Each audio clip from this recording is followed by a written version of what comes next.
China is not going to colonize Africa. The problem is your corrupt leaders who go to China with empty bags and come back with money. They want money and they negotiate with money in their mind. So go there with proper ideas, not with corrupt mentality. There's no China that wants to colonize anyone. How do you get colonized now when you are the negotiator? South Africa has surrendered a port now in Durban now. That's colonialism, where you just take your port and give it to other people, surrendering your sovereignty, and later you're going to say people have colonized you. When you go to China and say, give us a power station in exchange for OR Tambo Airport, why would they miss that opportunity? It's not them, it's your stupidity as leaders.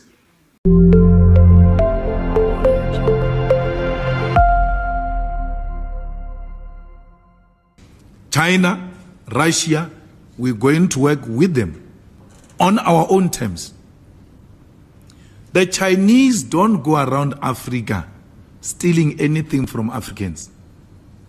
Your corrupt leaders overcompensate in exchange for something personal. That's what happens. The Chinese don't steal anything. One, they are in business. When the more you give them, the better for them. Why must they say no? Your leaders are not negotiating in good faith. They are negotiating with their families in mind. That's why they overcompensate. So we have no such a relationship with China.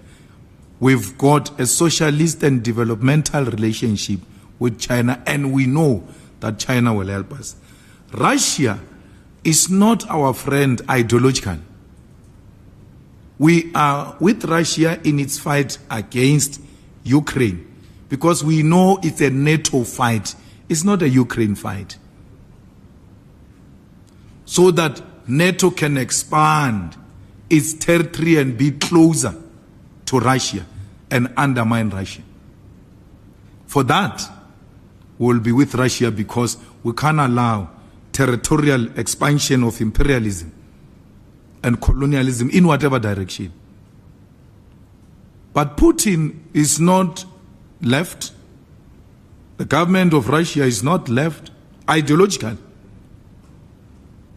If anything, Putin will be more aligned with the US in terms of policy and ideology, except there are fundamental differences on imperialism, where Russia feels that America wants to control it through expanding the military base of NATO, because the military base of NATO is an American military base.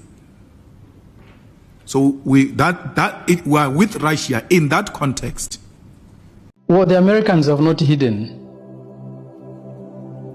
the reasons for those bases. They have made it very clear is to protect American interests in Africa. What are the American interests in Africa? The American interest in Africa is not to protect the African people. That's not an American interest. One discernible American interest in Africa is minerals.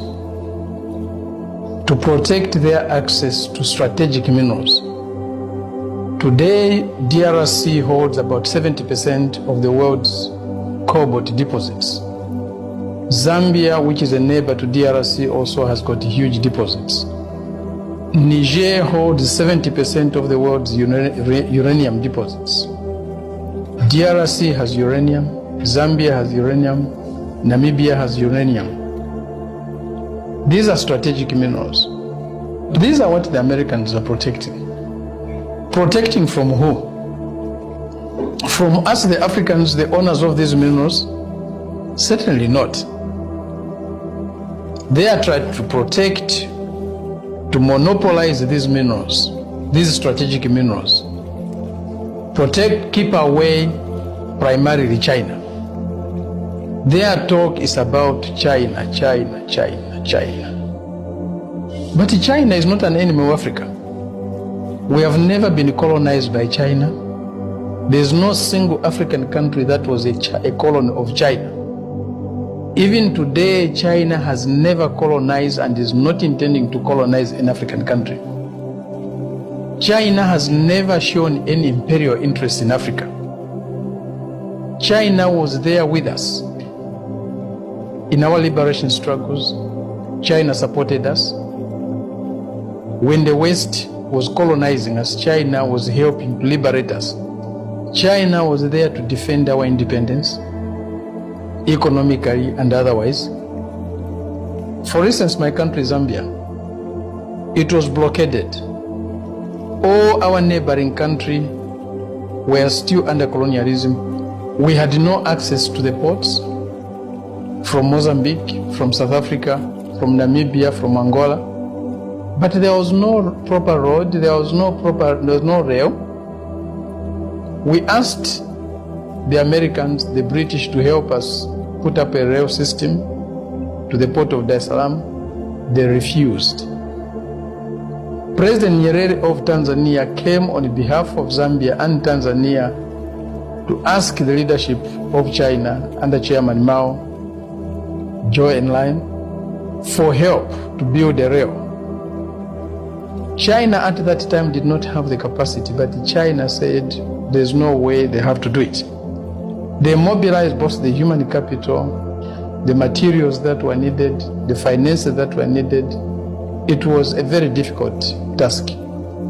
China did not have that type of rail infrastructure in its own country, but the Chinese people were ready to build that for us.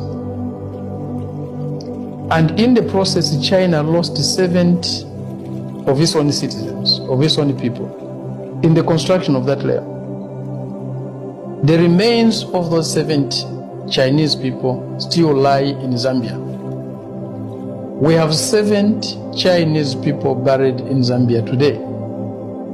We have Chinese solidarity that will never be forgotten, that will last forever.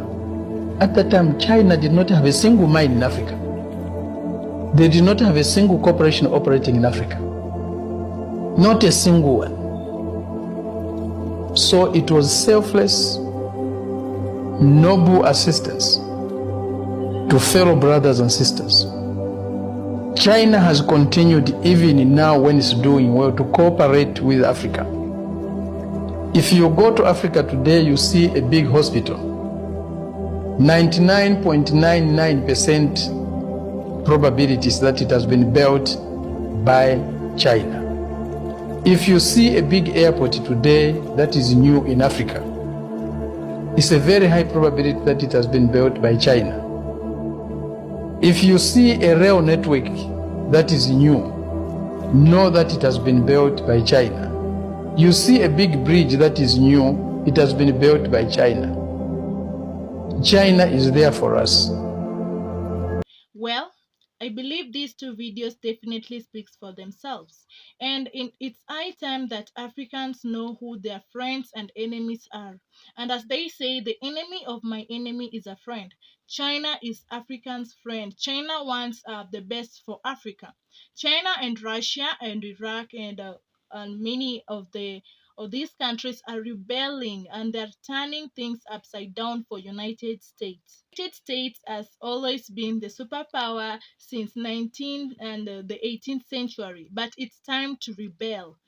It's time that we say no more to the neo-colonialism, because in these times, on the perspective that African stands, we are shrewd and we are more developed in terms of the brain capacity, industrialization. We can do this. If we stand strong, the Africans, especially the youths, are rising. And as I say, the youths of today are the future of tomorrow.